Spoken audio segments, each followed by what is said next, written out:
नमस्कार साथियों, स्वागत है आपका आज के इस वीडियो में। आज के इस वीडियो में हम देखने वाले हैं राजस्थान जीके के कुछ महत्वपूर्ण टॉपिक। उनमें से जो आज का हमारा टॉपिक है वो है राजस्थान की प्रमुख सभ्यताएं। तो ये क्लास हमारी राजस्थान में जो फ्यूचर में होने वाले एग्ज़ाम है, जैसे आपके जूनियर अकाउंटेंट है या संगणक है या सूचना सहायक है, पुलिस कांस्टेबल है, या इसके अलावा अन्य एग्ज़ाम जिनमें राजस्थान उनके सिलेबस में राजस्थान का पार्ट होता है, उनके लिए काफ़ी महत्वपूर्ण क्लास है। और इस क्लास के द्वारा हम क्या करेंगे कि शॉर्ट नोट्स के द्वारा हम इसको पहले टॉपिक को कवर करेंगे और उसके बाद में उससे संबंधित प्रीवियस एग्जाम के सारे क्वेश्चन भी करेंगे। ठीक है साथियों, तो आज का जो हमारा टॉपिक है वो प्रमुख सभ्यता स्थल। ठीक है, उनमें सभ्यता स्थलों की बात करते हैं। सबसे पहले हम देख लेते हैं कि कौन कौन से सभ्यता स्थलों के बारे में हम पढ़ने वाले हैं। तो आज हम पढ़ेंगे, एक तो आपके पाषाणकालीन स्थल, अन्य आपके ताम्रकालीन स्थल, कांस्य युगीन सभ्यताएं, लोहा युगीन और जनपद युग वाली। ठीक है, इनके बारे में हम पढ़ेंगे। तो आज हम ले रहे हैं इस वीडियो में पाषाणकालीन सभ्यताएं। ठीक है, कौन सी सभ्यताएं ले रहे हैं? पाषाणकालीन सभ्यताएं इसमें ले रहे हैं। ठीक है साथियों, तो पाषाणकालीन सभ्यता में सबसे पहले हम देखने जा रहे हैं आज भागोर सभ्यता। कौन सी सभ्यता साथियों? भागोर सभ्यता। ठीक है, तो वैसे किसी भी सभ्यता से संबंधित प्रश्नों की बात करें तो पुराने जो फॉर्मेट देखते हैं क्वेश्चन का, उसमें क्या पूछा जाता है? एक तो ये पूछा जाता है कि ये निम्नलिखित सभ्यता है वो कहाँ पे स्थित है, या ये कौन सी नदी के किनारे है, या यहाँ पे खोज किसने की थी सर्वप्रथम, या इसका उत्खनन किसने किया था, या यहाँ पे कौन से जो प्राचीनतम साक्ष्य प्राप्त हुए थे, या यहाँ पे जो खुदाई के दौरान कौन से महत्वपूर्ण जो वस्तु हैं उनमें से किसी एक का पूछ लेते हैं। ठीक है, बस यही टू द पॉइंट पढ़ना है, यही शॉर्ट नोट्स होते हैं। ऐसा नहीं है कि हम काफ़ी बड़े फॉर्मेट में लेके बैठते हैं और एक ही टॉपिक कवर नहीं कर पाए। तो आज की इस ये होने वाली क्लासें रेगुलर रहेगी आपके, तो इनका जो मेन पर्पज़ उद्देश्य यही है कि कम समय में ज़्यादा मैटर को कवर कैसे किया जाएगा, वो उस हिसाब से हम इसको पढ़ेंगे। ठीक है, तो बिना टाइम लिए हम शुरुआत करते हैं कि भागोर सभ्यता। कौन सी सभ्यता की बात हो रही है साथियों? भागोर सभ्यता। सबसे पहले तो भागोर सभ्यता कौन सी है? तो ये आपकी होती है पाषाणकालीन। ठीक है, पाषाणकालीन सभ्यता है भागोर सभ्यता। तो इसमें सबसे पहले कहाँ पे? तो भागोर सभ्यता कहाँ पे? भागोर सभ्यता है आपके भीलवाड़ा में। कहाँ पे साथियों? भीलवाड़ा में। ठीक है, उसके बाद में कौन सी नदी के किनारे? तो ये है कोठारी नदी के किनारे। कौन सी नदी के किनारे साथियों? कोठारी नदी के किनारे हैं। ठीक है, उसके बाद में नेक्स्ट, इसकी खोज किसने की थी? तो खोज इसकी करते हैं वीरेंद्रनाथ मिश्र। क्या नाम है साथियों? वीरेंद्रनाथ मिश्र नाम इनका। ठीक है, और इसका यदि टाइम पीरियड पूछ ले तो ये आपके 1967 और 69। ठीक है, वैसे पूछा नहीं जाता, पूछ भी लिया जाए तो एक बार आप इसमें नज़र डाल लेना। उसके बाद में इसके उत्खननकर्ता कौन थे? तो इसके उत्खननकर्ता होते हैं आपके एल.एस. लेस्निक। कौन है साथियों? एल.एस. लेस्निक। ये आपको चार चीज़ तो याद रखनी पड़ेगी इसमें, कि एक तो कहाँ पे है? तो भागोर सभ्यता कहाँ पे है? भीलवाड़ा में। कौन सी नदी के किनारे हैं? कोठारी नदी के किनारे। खोज कौन करता है? वीरेंद्रनाथ मिश्र करते हैं। उत्खनन करता कौन है? एल.एस. लेस्निक है। इसके अलावा नेक्स्ट है अपना कि पशुपालन और कृषि के प्राचीनतम साक्ष्य यहाँ पे मिले, यानी पशुपालन और कृषि के साक्ष्य मिले। ठीक है, अब क्वेश्चन कैसे पूछा जाएगा कि क्वेश्चन इस प्रकार से रहेगा कि पशुपालन और कृषि के प्राचीनतम साक्ष्य कौन सी सभ्यता से प्राप्त हुए हैं? तो इसका राइट आंसर होगा आपके भागोर सभ्यता। इसके अलावा अन्य फैक्ट में हम इसमें देख लेते हैं कि आदिम संस्कृति का जो संग्रहालय वो कहाँ पे है? तो वो भी आपके भागोर में है। नेक्स्ट इसके अलावा कुछ टॉपिक जो मैंने जो आपके RBSC, ये आपके 6 to 12 जो राजस्थान अध्ययन के रूप में जो सरकारी स्कूल में बुक चलती हैं उसमें से भी मैंने जो कवर किए हैं, क्योंकि उसके पर्सन जो सीधे कई बार एग्जाम में आपको देखने को मिल जाते हैं। तो सीधा फैक्ट है ये कि भागोर से छेद वाली छोटी सुई प्राप्त हुई। नहीं, क्वेश्चन यूँ पूछा जाएगा कि छेद वाली छोटी सुई कौन सी सभ्यता से प्राप्त हुई? तो कहाँ से प्राप्त हुई? भागोर से प्राप्त हुई। काफ़ी अच्छा मैटर साथियों, काफ़ी अलग अलग बुक से ये कलेक्ट किया गया है। नेक्स्ट देखते हैं। तो हम पढ़ रहे थे राजस्थान की प्रमुख सभ्यता, और उसमें हम पाषाणकालीन सभ्यता पढ़ रहे थे, और पाषाणकालीन सभ्यता में हमने भागोर की सभ्यता के बारे में देख लिया। तो ये तो थोड़ी प्रमुख सभ्यता थी, इसलिए इसके बारे में पूरा वर्णन देख लिया। अब उसके बाद में हम देखने वाले हैं कि जो पाषाणकालीन सभ्यता, सिर्फ उनके नाम और वो कहाँ पे, बस यही पूछा जाता है।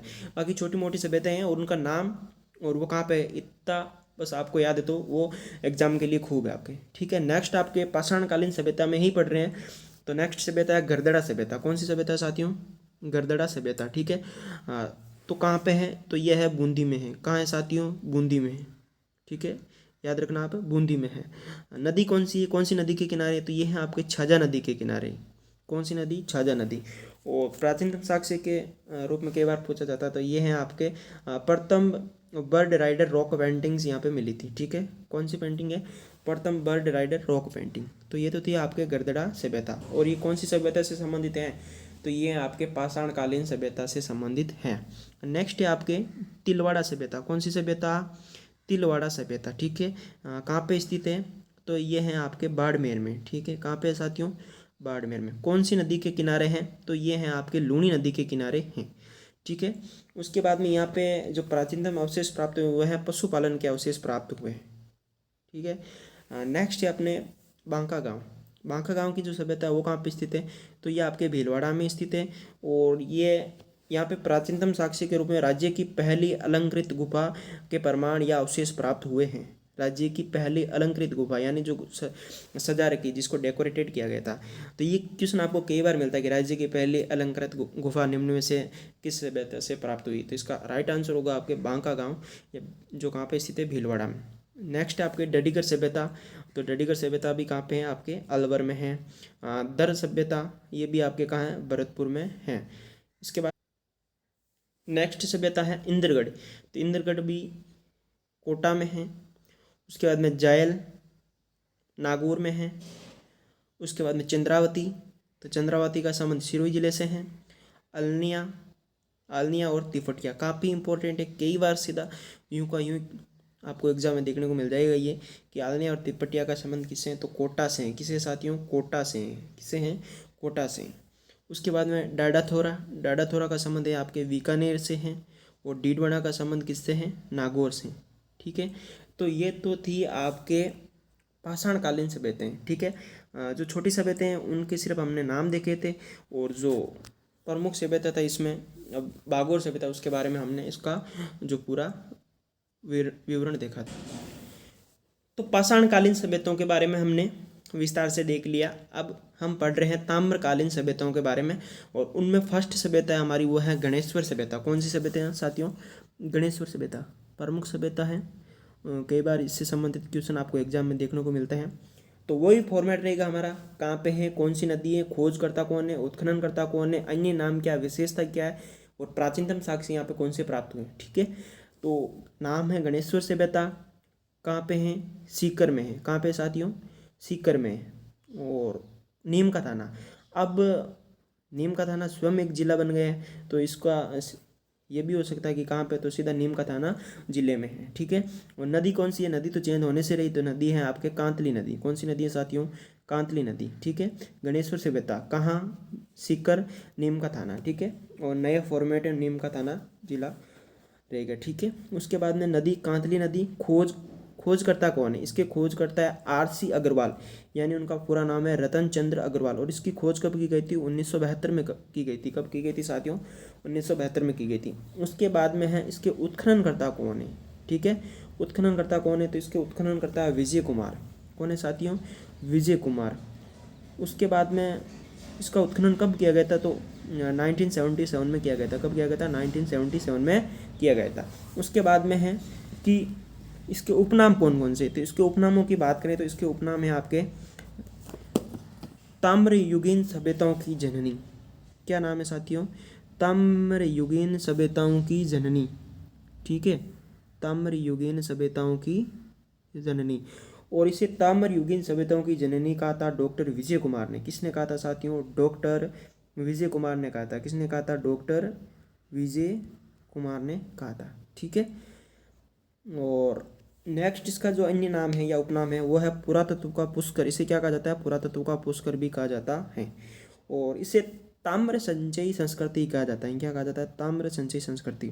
और ये सीधा नाम है ना, ताम्र संचयी संस्कृति। ये जो RBC की बुक चलती है ना आपके 6 to 12 राजस्थान अध्ययन के नाम से, उसमें सीधा दे रखा है। और ये जो अभी PTE का एग्जाम हुआ था आपके 2022 में, उसमें ये सीधा छपा था। ठीक है, यूँ आया था कि ताम्र संचयी संस्कृति कौन सी है? तो इसमें वो सारे आपको ऑप्शन दे रखे थे, गणेश्वर सभ्यता, आर्य सभ्यता। ठीक है, और विशेषता क्या है? ये सबसे प्राचीनतम ताम्रयुगीन सभ्यता है, तभी तो इसे क्या कहा जाता है? सबसे प्राचीन है तभी तो इसे क्या कहा जाता है? ताम्रयुगीन सभ्यताओं की जननी कहा जाता। तो विशेषता इसकी हम पढ़ रहे तो सबसे प्राचीनतम ताम्रयुगीन सबसे पुरानी ताम्रयुगीन सभ्यता है। और इसका जो टाइम पीरियड है वो 2800 ईसा से पूर्व। कई बार साथियों इनका टाइम पीरियड पूछ लिया जाता है सीधा कि कब से कब तक है, तो 2800 ईसा पूर्व इसका किसका, गणेश्वर सभ्यता का है। अब उसमें जो प्राचीनतम जो उत्खनन के दौरान कौन कौन से अवशेष प्राप्त हुए थे, तो उनमें कुछ जो महत्वपूर्ण पॉइंट है उस पॉइंट के हिसाब से पढ़ रहे हैं, बाकी ना लंबा चौड़ा ऐसा कुछ नहीं है। तो इसमें है कि 99% शुद्ध तांबे के उपकरण यहाँ से प्राप्त हुए थे। 99% शुद्ध तांबे के उपकरण यहाँ से प्राप्त हुए थे। ठीक है, ताम्र युगीन सभ्यता है, तो सीधी सी बात है कि यहाँ से जो वस्तुएं प्राप्त होगी उनमें सबसे ज़्यादा जो तांबे से निर्मित वस्तुएं ही होगी। और नेक्स्ट इसमें जो काफ़ी महत्वपूर्ण, कई बार ये एग्जाम में घुमा फिरा के पूछा जाता है कि यहाँ पे जो मकान और बांध हैं, ठीक है, वो पत्थर से निर्मित है। यहाँ के मकान और बांध किससे निर्मित है, पत्थर से निर्मित है। वैसे जब आप कालीबंगा की बात करोगे तो वहाँ से जो कच्ची ईंटों से निर्माण हो रखा होगा मकान का या अन्य का, ठीक है। और 1% तो ये पूछा ही जाता है कि कौन सी सभ्यता जहाँ पर एकमात्र पत्थर से निर्मित बांधों के अवशेष प्राप्त हुए, तो वो कौन सी, आपके गणेश्वर सभ्यता है। ठीक है, मकान और बांध एकमात्र जो आपके पत्थर से निर्मित है वो यहीं से प्राप्त हुए थे। कहाँ से, गणेश्वर सभ्यता से प्राप्त हुए थे। उसके बाद में यहाँ पे अन्य क्या वस्तुएं प्राप्त हुई थी उसकी बात हम करते हैं, तो मछली पकड़ने का कांटा प्राप्त हुआ था, कुल्हाड़ी प्राप्त हुई थी यहाँ से। अब मछली पकड़ने का कांटा प्राप्त हुआ, इसका मतलब ये मछलियाँ पकड़ते थे और मछली खाते भी थे। तो हम यूँ कह सकते हैं कि यहाँ के लोग क्या थे, मांसाहारी थे। कहाँ के, गणेश्वर सभ्यता के। कहाँ के लोग मांसाहारी थे, गणेश्वर सभ्यता के। नेक्स्ट है आपके हार्पून नामक हथियार। ठीक है, हार्पून नामक हथियार भी हमें मिला था। हार्पून नामक हथियार क्या होता है, एक भाले जैसी संरचना वाला, भाले से थोड़ा छोटा होता है, वो हथियार यहाँ पे मिला था। और वो हथियार लगभग आपके किसी जानवरों के शिकार में प्रयुक्त किया जाता होगा। नेक्स्ट यहाँ पे 6 प्रकार के मृद भांड मिले। कितने प्रकार के मिले साथियों, 6 प्रकार के मृद भांड मिले हैं। मृद भांड होते हैं मिट्टी से बने हुए आपके जो पात्र। अब उनमें इम्पोर्टेंट ये हैं कि वो कैसे थे या उनका रंग कैसा था। तो आरबीसी में तो सीधा लिखा आपके कर्पस वर्णी, क्या लिखा है, कर्पस वर्णी मृद पात्र। अब कर्पस वर्णी को कौन कौन से रंग, इसमें 2 रंग होते हैं आपके, काला और नीला। ठीक है, काफ़ी इंपॉर्टेंट क्वेश्चन है ये, है ना। ये जो आप अभी हम पढ़ रहे हैं ना, काफ़ी इंपॉर्टेंट है। ये कई एग्जाम में पूछा जा चुका है कि कर्पस वर्णी मृद पात्र जो या भांडे वो कहाँ पे मिले थे, तो गणेश्वर सभ्यता से। या यूँ पूछा जाएगा कि काला और नीले रंग से जो है मिट्टी के जो मृद भांडे वो कहाँ से मिले थे, तो वो भी आपके गणेश्वर सभ्यता से प्राप्त हुए थे। ठीक है, उसके बाद में नेक्स्ट हम देखते हैं कि यहाँ हड़प्पा पूर्व संस्कृति के हल्के लाल रंग के बर्तन भी प्राप्त हुए थे। ठीक है, ये काफ़ी ज़्यादा इंपॉर्टेंट नहीं है। उसके बाद में दोहरा पेचदार ताम्र पिनों का मध्य एशिया में निर्यात किया जाता था। यानी यहाँ पे दोहरा पेचदार ताम्र पिने बनती थी, यानी तांबे से यहाँ दोहरे पेचदार वाली पिने बनती थी। उनका निर्यात कहाँ किया जाता था, उनको कहाँ भेजा जाता था, उनको मध्य एशिया में भेजा जाता था। यानी यहाँ के लोग व्यापार भी करते थे।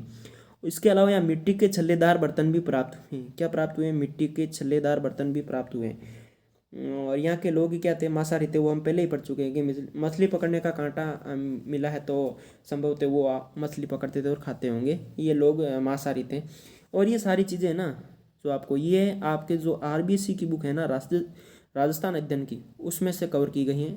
और लगभग पेपर यहीं से बनते हैं, जो राजस्थान माध्यमिक शिक्षा बोर्ड की जो बुक चलती है ना, वहीं से पेपर आपके, वहीं से सीधे क्वेश्चन उठाए जाते हैं। नेक्स्ट हम तो नेक्स्ट अभी हम पढ़ रहे हैं कि ताम्रकालीन सभ्यताएं। तो ताम्रकालीन सभ्यताओं में हमने इससे पहले क्या कवर की थी, गणेश्वर सभ्यता हम इस वीडियो में पूरी कवर कर चुके हैं। उससे संबंधित सारे फैक्ट हैं या उसमें फैक्ट में से जो क्वेश्चन बन सकते हैं एग्जाम में, जिनकी संभावना है, वो सारी चीज़ें हमने कवर कर ली। नेक्स्ट हम देख रहे हैं आहड़ सभ्यता। कौन सी सभ्यता साथियों, आहड़ सभ्यता। ठीक है, आहड़ सभ्यता के बारे में हम पढ़ रहे हैं। ठीक है, तो ये आपके ताम्रयुगीन सभ्यता है। ठीक है, ताम्रपाषाण भी आप इसको बोल सकते हो, ताम्रयुगीन सभ्यता है। अब सीधी सी बात है, वही 4 पॉइंट हमको मैन देखने होते हैं कि कहाँ है। तो आहड़ सभ्यता आपके कहाँ है, उदयपुर में है। कहाँ है साथियों, उदयपुर में है, जिसे क्या कहा जाता है, झीलों की नगरी कहा जाता है। नेक्स्ट आप कौन सी नदी के किनारे हैं, तो ये आयड नदी के किनारे हैं। कौन सी नदी के किनारे हैं, आयड नदी के किनारे। शायद इसी कारणवश या आयड नदी के सटे हुए होने के कारण इसको आहड़ सभ्यता कहा जाता होगा। अब इसका नेक्स्ट है कि इसकी खोज किसने की थी। ठीक है, इसके खोजकर्ता कौन थे, तो इसके खोजकर्ता थे अक्षय कीर्ति व्यास। कौन थे, अक्षय कीर्ति व्यास। नाम याद रखना साथियों, कई बार सीधा पूछा जाता है कि आहड़ सभ्यता की खोज किसने की, तो आहड़ सभ्यता के खोजकर्ता थे अक्षय कीर्ति व्यास थे। ठीक है, और कब की थी उन्होंने, 1953 में की थी। उसके बाद में इसके उत्खननकर्ता कौन थे? तो इसके उत्खननकर्ता थे आपके रतन चंद्र अग्रवाल, जिनको शॉर्ट फॉर्म में आपके RC अग्रवाल बोला जाता है। और इसका उत्खननकर्ता जो इसका उत्खनन करते हैं वो करते हैं 1956 में करते हैं। ठीक है साथियों, तो 4 चीज़ मैं आपको बता देता हूँ कि हर सभ्यता से संबंधित 4 चीज़ तो आपको बिल्कुल कंठस्थ होनी चाहिए। उनसे उनसे तो सीधा क्वेश्चन आपके बनता ही बनता है। कौन कौन सी हैं वो वापस देख लेते हैं कि आर्य सभ्यता। एक तो पहली कौन सी सभ्यता है? तो ये ताम्रयुगीन सभ्यता। ठीक है, नेक्स्ट कहाँ पे हैं? उदयपुर में है। कहाँ पे साथियों? उदयपुर में है। कौन सी नदी के किनारे हैं? आयड नदी के किनारे। कौन सी नदी के किनारे? आयड नदी के किनारे। खोजकर्ता कौन है? अक्षय कीर्तिव्यास है। कौन है साथियों? अक्षय कीर्तिव्यास है। उत्खननकर्ता कौन है? तो इसके RC अग्रवाल या रतन चंद्र अग्रवाल हैं। उसके बाद में ऐसा तो है नहीं कि एक बार यहाँ पे उत्खनन हो गया और उसके बाद में वहाँ पे कभी उत्खनन वापस नहीं हुआ। तो यहाँ पे पुणे उत्खनन हुआ था। ठीक है, पहले हुआ था सबसे प्रथम बार हुआ था 1956 में हुआ था। नेक्स्ट हुआ था आपके 1961 में हुआ था। ठीक है, उस समय इसके उत्खनन करता थे HD सांकलिया। ठीक है, तो क्वेश्चन ऐसे यूँ पूछा जाएगा कि निम्न में से आर्य सभ्यता के उत्खननकर्ताओं से संबंधित हैं, तो उनमें आपके हो सके HD सांकलिया का नाम भी आ जाए तो वो भी आपके इससे संबंधित रहेंगे, या इन दोनों का देते और बोलते कि ये दोनों, तो ये दोनों ही रहेंगे। ठीक है, नेक्स्ट इसके उपनाम। तो इसे ताम्रवती नगरी कहा जाता है। ठीक है, क्या कहा जाता है? ताम्रवती नगरी कहा जाता है। ठीक है, क्यों कहा जाता है? क्योंकि ये तांबे के औजारों का निर्माण केंद्र था, यानी तांबे के यहाँ पे सर्वाधिक के जो औजार वो बनाए जाते थे। इसके अलावा इसका जो प्राचीन नाम है, ठीक है, इसका प्राचीन नाम है आघाटपुर। क्या नाम है? आघाटपुर है। ठीक है, स्थानीय नाम था इसका धूलकोट है। क्या नाम था? स्थानीय नाम धूलकोट था। ठीक है, और एक अन्य नाम है जो अपने इतिहासविद है गोपीनाथ शर्मा। ठीक है, गोपीनाथ शर्मा के द्वारा इस आर्य सभ्यता को अघाट दुर्ग नाम भी दिया गया था। क्या नाम दिया गया था? अघाट दुर्ग। ठीक है, और इसके अलावा यहाँ पे जो उत्खनन हुआ था वो 3 स्तर में हुआ था। ठीक है, कितने स्तर में हुआ था? जैसे कालीबंगा का हम पढ़ेंगे कि 5 स्तरों में हुआ था, तो यहाँ पे जो उत्खनन हुआ था आर्य सभ्यता का वो 3 स्तर में हुआ था। ठीक है, तो उसके जो प्रथम स्तर था उसमें क्या प्राप्त हुए थे? कौन सी वस्तुएं प्राप्त हुई थी? उसके जो प्रथम स्तर है उसमें आपके स्फटिक जो पत्थर प्राप्त हुए थे, और जो द्वितीय या सेकंड स्तर था उसमें आपके तांबे के, कांसे के, लोहे के उपकरण मिले थे, और जो इसका जो थर्ड स्तर था तीसरा, उसमें मृद भांड इसमें मिले थे। तो ये तो थी आपके आर्य सभ्यता। ठीक है, नेक्स्ट इसी में हम देखते हैं आर्य सभ्यता के अन्य नाम देखते हैं। तो इसको कहा जाता है बनास संस्कृति। क्या कहा जाता है साथियों? इसको बनास संस्कृति कहा जाता है। ठीक है, क्या कहा जाता है? बनास संस्कृति इसको कहा जाता है। और इसे बनास संस्कृति जो अन्य नाम दिया था वो दिया था HD सांकलिया ने दिया था। किसने दिया था? HD सांकलिया ने दिया था, जो यहाँ पे द्वितीय टाइम यहाँ पे उत्खनन करता रहे थे। इसके अलावा इसे मृतकों का टीला भी कहा जाता है। ठीक है, क्या कहा जाता है? मृतकों का टीला भी कहा जाता है। ठीक है, और ये बनास संस्कृति वाला जो पर्सन है ये आपके PTA में छपा था। नेक्स्ट इसका जो टाइम पीरियड हुआ कब से कब तक है? तो इसका टाइम पीरियड है 1900 से 1200 ईसा पूर्व। ठीक है, कब है? 1900 से 1200 ईसा पूर्व है। ठीक है, और उसके बाद में नेक्स्ट कई बार सीधा पूछ लिया जाता है कि आर्य सभ्यता के जो वासी थे वो कौन सी धातु से परिचित नहीं थे, तो उनमें 3 अन्य धातुओं के नाम दे देते हैं और एक चांदी का नाम दे देते हैं। पता नहीं यहाँ के लोग चांदी से अपरिचित थे, ये हम पढ़ते आ रहे हैं। तो यह आहड़वासी आपके चांदी से यानी चांदी धातु से अपरिचित थे। ठीक है, कई बार आ चुका आपके एग्जाम में ये, जो आहड़वासी हैं वो आपके कौन सी धातु से? चांदी से अपरिचित थे। ठीक है, नेक्स्ट यहाँ पे कौन कौन से अवशेष प्राप्त हुए थे? तो यहाँ मिट्टी से निर्मित बेल प्राप्त हुआ था। ठीक है, क्या प्राप्त हुआ था? यहाँ पे मिट्टी से निर्मित बेल प्राप्त हुआ था। ठीक है साथियों, जिसे बनासियन बुल की संज्ञा दी गई, उसे क्या कहा गया था? बनासियन बुल कहा गया था। ठीक है, बनासियन बुल कहा गया था। बुल का मतलब आपके बेल होता है, सांड। नेक्स्ट इसमें मृद भांड मिले थे, वो आपके मिट्टी से निर्मित उपकरण को बोला जाता है मृद भांड। वो कौन से रंग के थे? तो आपको कई बार ये रंग सीधा पूछ ले जाते हैं, आप याद रखेंगे। जैसे हमने जो गणेश्वर से बताया उसमें पढ़ा था आपके लाल और नीला। ठीक है, और यहाँ पे हैं आपके लाल और काला। ठीक है, क्या है? लाल और काले रंग की, और लाल और काले मृद भांड वाली सभ्यता भी इसको कहा जाता है। ठीक है, लाल और काले मृद भांड वाली सभ्यता के नाम से भी आपके आर्य सभ्यता को जाना जाता है। इसके अलावा यूनानी देवता अपोलो, यूनानी देवता कौन है? अपोलो। उनकी चित्रयुक्त मुद्राएं प्राप्त हुई थी, और संख्या में कितनी थी साथियों? वो 6 मुद्राएं थी। ठीक है, उनके ऊपर किसका चित्र बना हुआ था? तो जो यूनानी देवता है अपोलो, उनका चित्र यहाँ पे बना हुआ था। उसके अलावा गोरे व कोठी, गोरे व कोठे क्या है, ये भी एक प्रकार के मृत भांड है। ठीक है, गोरे और कोठे क्या है, ये भी एक प्रकार के मृत भांड है और इनका उपयोग अनाज रखने के लिए किया जाता था। ठीक है, इनमें क्या रखा जाता, अनाज को स्टोर करके आपके रखा जाता था। इसके अलावा बिना हत्थे का जल पात्र, ठीक है, यानी जो हमारे जग नहीं होता पानी पीने का, उसी प्रकार का जो बिना हत्थे का जल पात्र मिला था वो आपकी ईरान की सभ्यताओं से उनके समकालीन था। इसके अलावा यहाँ रंगई छपाई के लकड़ी के ठप्पे और सांचे मिले थे। रंगई और छपाई का भी कार्य यहाँ पे होता था। इसका प्रमाण इस बात से प्रकट होता है कि यहाँ पे लकड़ी के ठप्पे और सांचे भी मिले थे। इसके अलावा अन्य और क्या विशेषताएं इसकी, तो ये एक ग्रामीण सभ्यता थी। आर्य सभ्यता कैसी थी साथियों, ग्रामीण सभ्यता थी। और सीधी सी बात है, ग्रामीण सभ्यता थी तो ग्रामीण क्षेत्र में सर्वाधिक आपके एकल परिवार नहीं होते, एकल परिवार होते हैं आपके शहरी क्षेत्र में। तो ग्रामीण सभ्यता थी तो यहाँ पे संयुक्त परिवार थे। ठीक है, अब संयुक्त परिवार के जो प्रमाण वो कैसे प्रकट हुए, तो यहाँ पे एक ही घर में 4 से 6 चूल्हे मिले थे। इसका मतलब वहाँ पे संयुक्त परिवार रहता होगा और सबका साथ में खाना बनता होगा। ठीक है, तो यहाँ पे ग्रामीण सभ्यता थी और संयुक्त परिवार वाली सभ्यता थी ये। इसके अलावा पितृसत्तात्मक सभ्यता, यानी यहाँ पे जो हेड होता था वो घर का कौन होता था, पितृ, यानी घर का जो सबसे बड़ा पुरुष मुखिया है वो होता था, यानी ये पितृसत्तात्मक सभ्यता थी। तो ग्रामीण सभ्यता है तो इसका मतलब सीधी सी बात है कि वो आपके जो संयुक्त परिवार वाली होगी, और संयुक्त परिवार का नाम आती सीधी सी वो पितृसत्तात्मक सभ्यता होगी।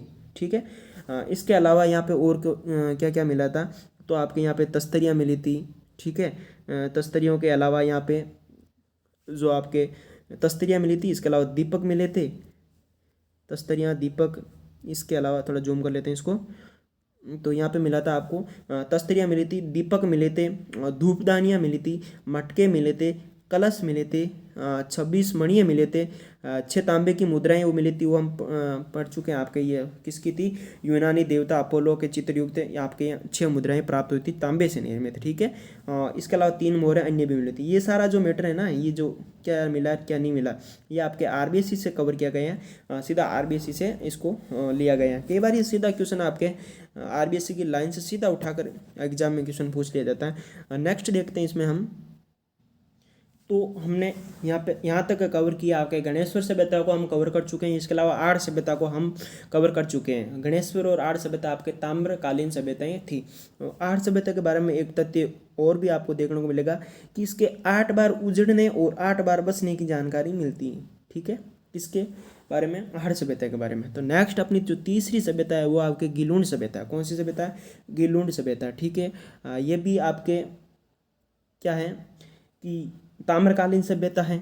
ठीक है, उसके बाद में नेक्स्ट ताम्रयुगीन सभ्यता है। हम पढ़ते आ रहे हैं, जो सारी सभ्यताएं पढ़ रहे हैं, इससे पहले 2 पढ़ी वो भी आपके ताम्रकालीन या ताम्रयुगीन सभ्यताएं थी।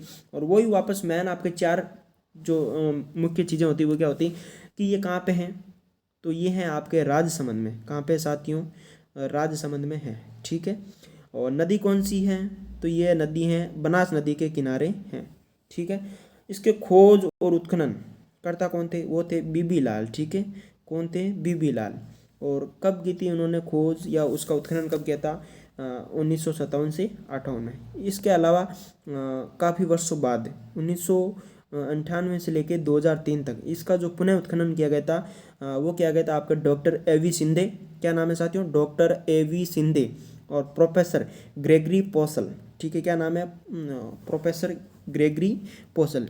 ये चीज़ आपके कहाँ से उठाई गई है, आरबीसी की बुक जो 6 to 12 राजस्थान अध्ययन के नाम से चलती है उससे पुटअप की गई है। और ये सीधा एग्जाम आपको देखने को मिल जाएगी कि निम्न 2 ये जो हैं उत्खननकर्ता, इनका संबंध कौन सी सभ्यता से है।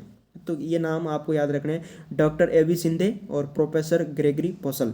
ठीक है, और टाइम पीरियड आप याद रख पाओ तो रख लेना। नेक्स्ट इसका जो टाइम पीरियड है पूरी सभ्यता का वो कब है, ये है 1900 से 1700 ईसा पूर्व। ठीक है, तो यहाँ पे पक्की ईंटों के साक्ष्य मिलते हैं, यानी यहाँ पे जो भी जो निर्माण कार्य हो रखा था वो पक्की ईंटों से हो रखा था। तो यहाँ पे 5 प्रकार की मिट्टी के बर्तन मिले हैं। ठीक है, और इसके अलावा ये ताम्रयुगीन सभ्यता थी और ग्रामीण सभ्यता थी। ठीक है, कौन सी सभ्यता थी, ग्रामीण सभ्यता।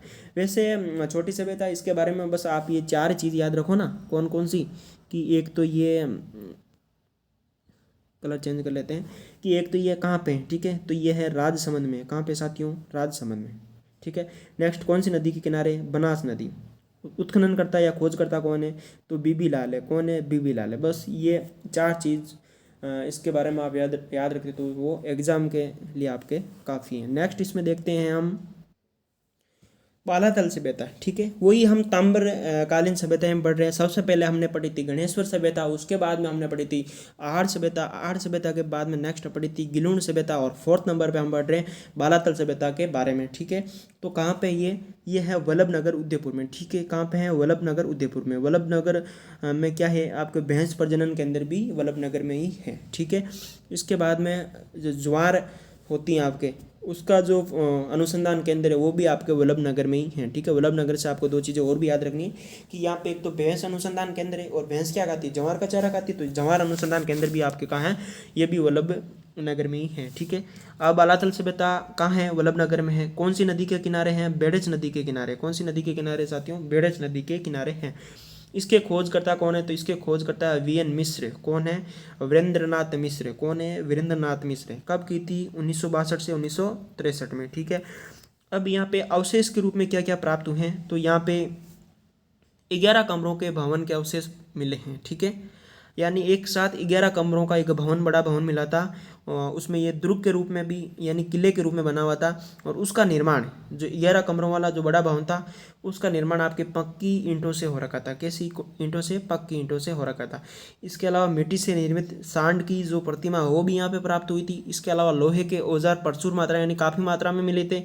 और इसके अलावा ये आपके हाथ से बुने कपड़े के साक्ष्य मिले थे, यानी यहाँ पे हाथ से बुना हुआ कपड़ा भी मिला था। लेकिन जो हाथ से बुना हुए कपड़े के प्रथम साक्ष्य प्राप्त हुए थे वो बेराट से प्राप्त हुए थे। ठीक है, प्रश्न ऐसे पूछा जाए कि हाथ से बुने हुए कपड़े के प्रथम साक्ष्य कौन सी सभ्यता से प्राप्त हुए, तो इसका जो राइट आंसर हुआ होगा आपके बेराट सभ्यता होगा। बाकी यहाँ से भी प्राप्त हुए थे। इसके अलावा यहाँ पे तांबे के चाकू, छेनी, बाण, कर्णफूल, गले की हार का लटकन, इस प्रकार से ये सारी चीज़ें यहाँ से प्राप्त हुई थी। तो ये थी आपके बालातल सभ्यता। ठीक है, कहाँ पे है, वल्लभनगर उदयपुर में। कौन सी नदी के किनारे हैं, बेड़च नदी के किनारे हैं। खोज किसने की थी, वीएन मिश्र ने। और एक मोस्ट इंपॉर्टेंट चीज़ आप याद रखो, तो 11 कमरों का जो भवन मिला था वो भी यहीं पे मिला था। ताम्रकालीन सभ्यताओं में अगली जो सभ्यता है वो आपके ओजियाना सभ्यता। कौन सी सभ्यता है साथियों, ओजियाना सभ्यता।